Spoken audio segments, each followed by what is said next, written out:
आपलं पुन्हा एकदा स्वागत।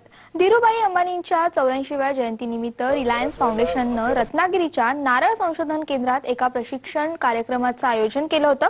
यामध्ये महिला आणि शेतकऱ्यांना स्किल डेव्हलपमेंटवर भर देण्यासाठी प्रोत्साहित देखील करण्यात आले। व्हिडिओ कॉन्फरन्सद्वारे मार्गदर्शन करताना मला मिळालेले जे शेतकरी आहेत ते मावळुंगे भागातले आहेत। साधारणपणे मला वाटतं 14-15 किलोमीटरच्या अंतरावरचे आहेत। त्यांना काही नारळाविषयी समस्या आहेत, नारळाच्या उत्पादन तंत्रज्ञानाविषयी ते माहिती जाणून घेऊ इच्छितात। परंतु शेतकरी म्हटल्यानंतर नेहमी तो कामात व्यस्त असतो, त्याला वेळ मिळतोच असं नाही। आणि या धीरूभाई अंबानी फाउंडेशनच्या माध्यमातून आणि आपल्यासारख्या माध्यमातून ही सुविधा उपलब्ध झाल्यामुळे शेतकरी शेतात काम करत असताना त्याचे प्रश्न तो तिथून विचारू शकतो परिस्थितीनुरूप, आणि आपल्याला इथून त्याला मार्गदर्शन करता येतं।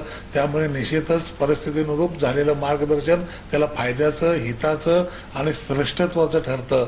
म्हणून हे मार्गदर्शन या माध्यमातून त्यांना निश्चितपणे महत्त्वाचं आहे। मला असं वाटायला लागलं की शेतकरी हायटेक होत आहेत आणि अशा प्रकारच्या सुविधा जर उपलब्ध झाल्या तर आपल्या स्वप्नातली शेती व्हायला काही हरकत नाही।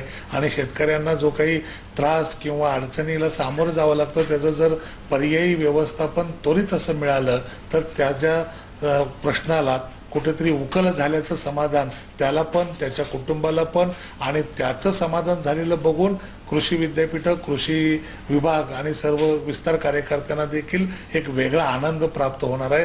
कारण नेहमी असं असतं, शेतकरी म्हणतात आम्हाला अधिकारी भेटत नाहीत, अधिकारी म्हणतात शेतकरी शेतावर असतात त्यामुळे उपलब्ध होत नाहीत। या माध्यमातून चेहरा ते चेहरा पाहणं, बघणं, बोलणं आणि भावना व्यक्त करणं ह्या गोष्टी फार महत्त्वाच्या ठरतात। आणि डोळ्यात डोळा घालून बघितल्यामुळे प्रश्न, उकल आणि स्वरूप, व्याप्ती ह्या गोष्टी सहजपणे कळतात। त्याचा निश्चित फायदा सर्वांना होणार आहे।